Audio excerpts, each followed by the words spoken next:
Welcome to my channel Verma study 2020 बुकलाना। मैं UP board के क्लास 11 के छात्र छात्राओं के लिए इकोनॉमिक्स को हिंदी माध्यम से मैं फुल कोर्स कराऊंगा।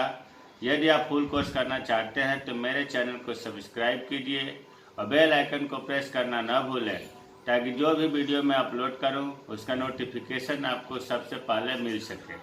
भारतीय अर्थव्यवस्था के विकास में चैप्टर दूसरा चल रहा है, भारतीय अर्थव्यवस्था, जो 1950 से 1990 के बारे में हम लोगों को पढ़ना है। इसमें प्रश्न 1 से 5 तक हो चुका है। अगर उसे आप नहीं पढ़े हैं तो आई बटन को क्लिक करके पढ़ लें। आज हम लोग क्वेश्चन 6 से लेकर क्वेश्चन 10 तक पढ़ेंगे। इसमें प्रश्न 6 है, कृषि क्षेत्र में लागू किए गए भूमि सुधार की आवश्यकता और उनके प्रकारों की व्याख्या कीजिए। कृषि अर्थव्यवस्था में 3 क्षेत्र होते हैं। क्षेत्र या क्षेत्रक एक ही चीज़ है। पहला कृषि क्षेत्र, दूसरा औद्योगिक क्षेत्र और तीसरा सेवा क्षेत्र। तो ये पूछ रहा है कि कृषि क्षेत्र में भूमि सुधार की आवश्यकता क्यों पड़ी और भूमि सुधार के प्रकार की व्याख्या कीजिए।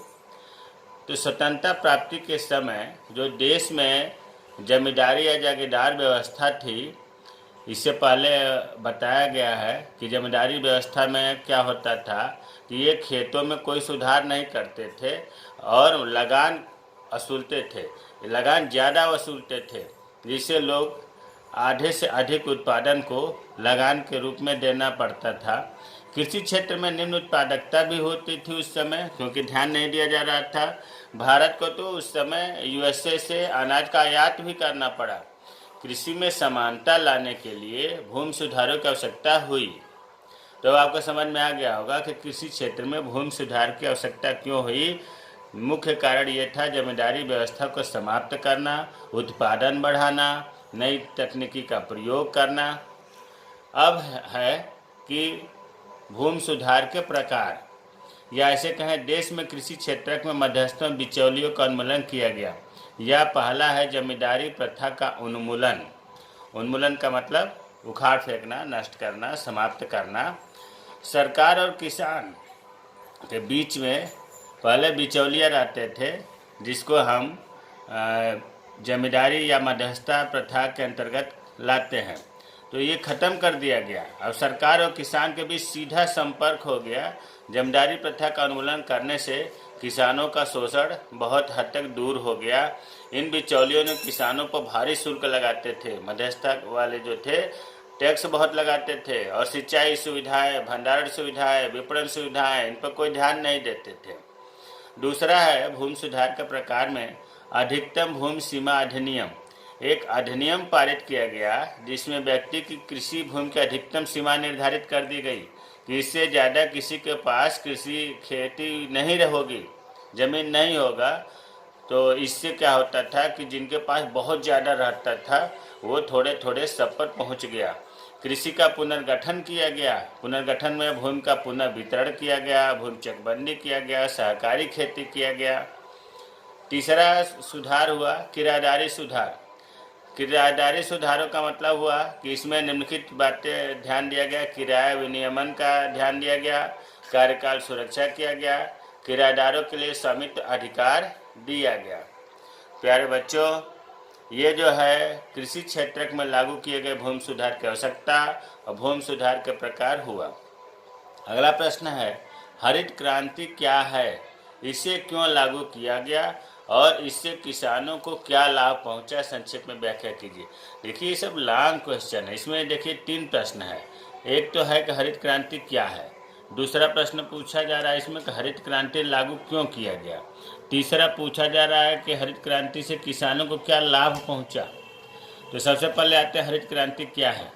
ये देखिए एक प्रकार की रणनीति थी, एक प्रकार का ये प्रोग्राम था जो अक्टूबर 1965 में, कब बताया हमने, 1965 में कृषि उत्पादन बढ़ाने के लिए शुरू किया गया। हरित क्रांति 1965 में कृषि उत्पादन बढ़ाने के लिए शुरू किया गया, एक प्रकार की रणनीति थी। इसे अलग अलग नाम दिए गए, नई कृषि नीति, बीज उर्वरक पानी, प्रौद्योगिकी, हरित क्रांति के नाम दिए गए। अब अगर हरित क्रांति क्यों लागू किया गया, या ऐसे हम कहें कि जो नई कृषि नीति लागू की गई, हरित क्रांति लागू की गई, इसके अपनाने से पहले भारतीय कृषि की परिस्थितियाँ किस प्रकार थी।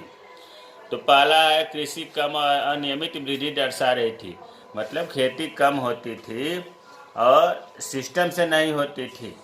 दूसरा, कृषि में चरम क्षेत्रीय असमानता थी, अर्थात कृषि में जो है समानता नहीं थी। किसी पर ज़्यादा खेत था, किसी पर कम था, किसी पर जो है अनियमितता थी।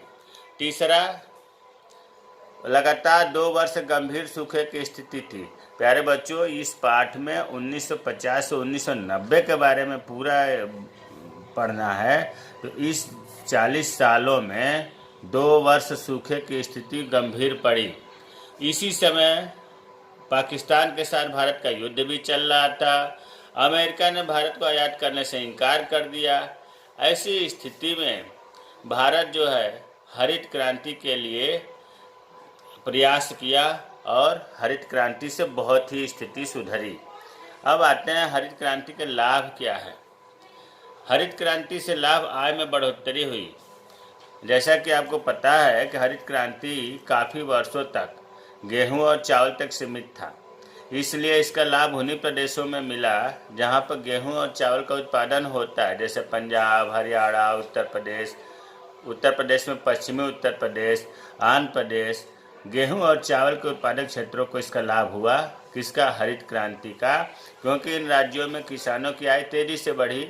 हरित क्रांति इन राज्यों से गरीबी दूर करने में सफल रही। दूसरा लाभ हुआ सामाजिक क्रांति पर प्रभाव।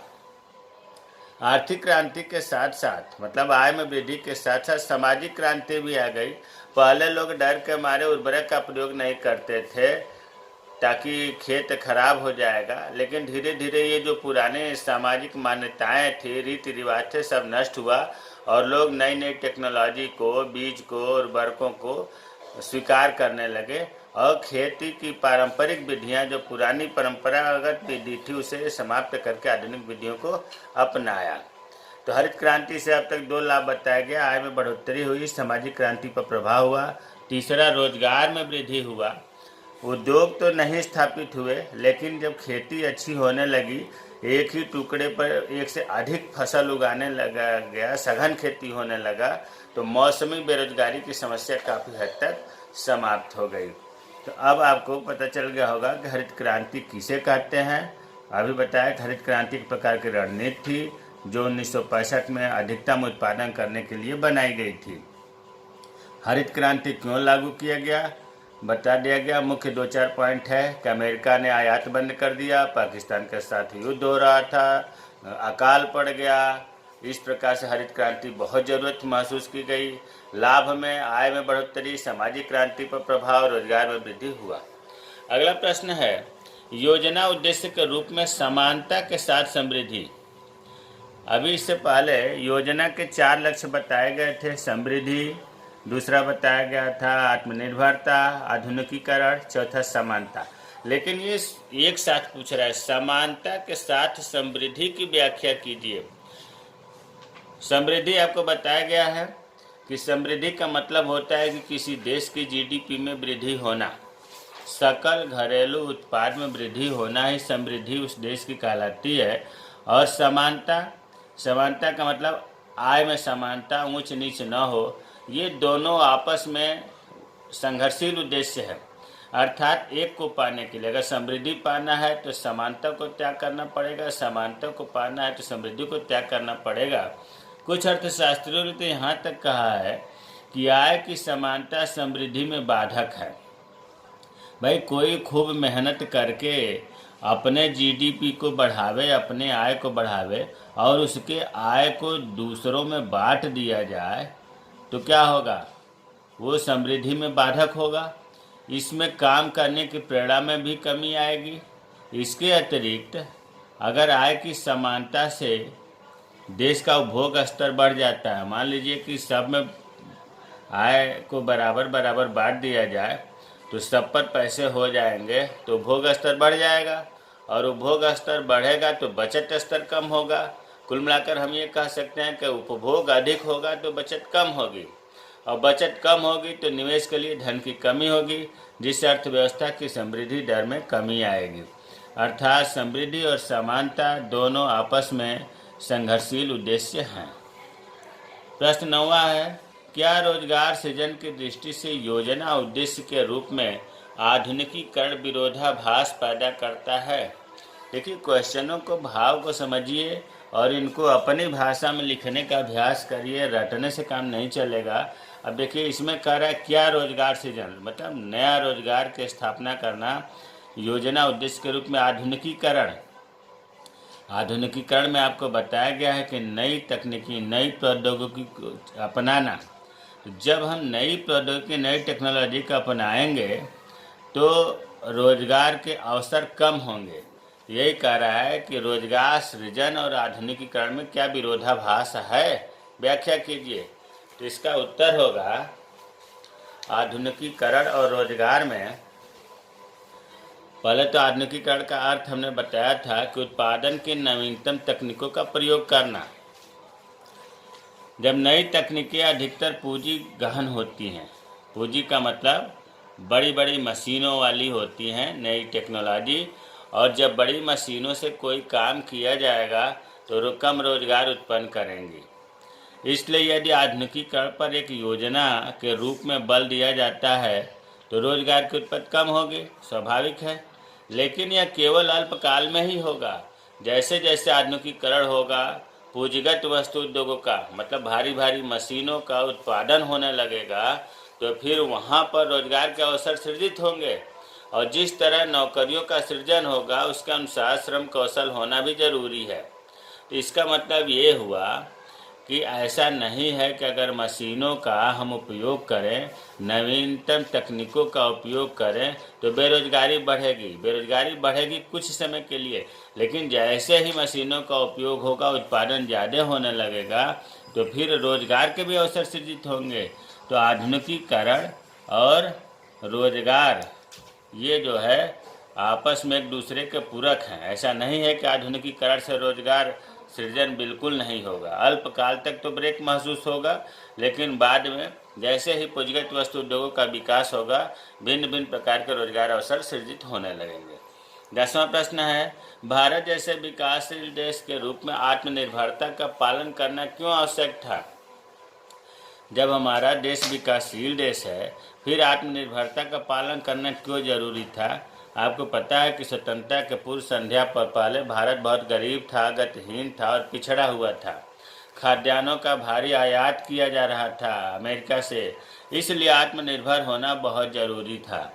आत्मनिर्भर की विशेषताएं क्या? जैसे खाद्यान्नों में आत्मनिर्भर होना, इतना अनाज उत्पादन करना कि दूसरे देश से आयात करने की जरूरत न पड़े, विदेशी मदद और आयातों पर निर्भरता में कमी, निर्यात में वृद्धि, सकल घरेलू उत्पाद में उद्योगों के योगदान में वृद्धि।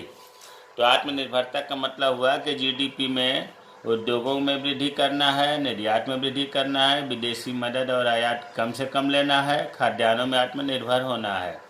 तो भारत को जो है स्वतंत्रता प्राप्ति के बाद आत्मनिर्भरता का पालन करना बहुत ज़रूरी था। प्यारे बच्चों, ये जो एनसीईआरटी के बुक में लास्ट में प्रश्न दिए गए हैं, उनके उस क्वेश्चन आंसर चल रहे हैं। 10 हो गया। अगले वीडियो में हम 11 से 15 तक क्वेश्चन पढ़ेंगे। जय हिंद, जय भारत।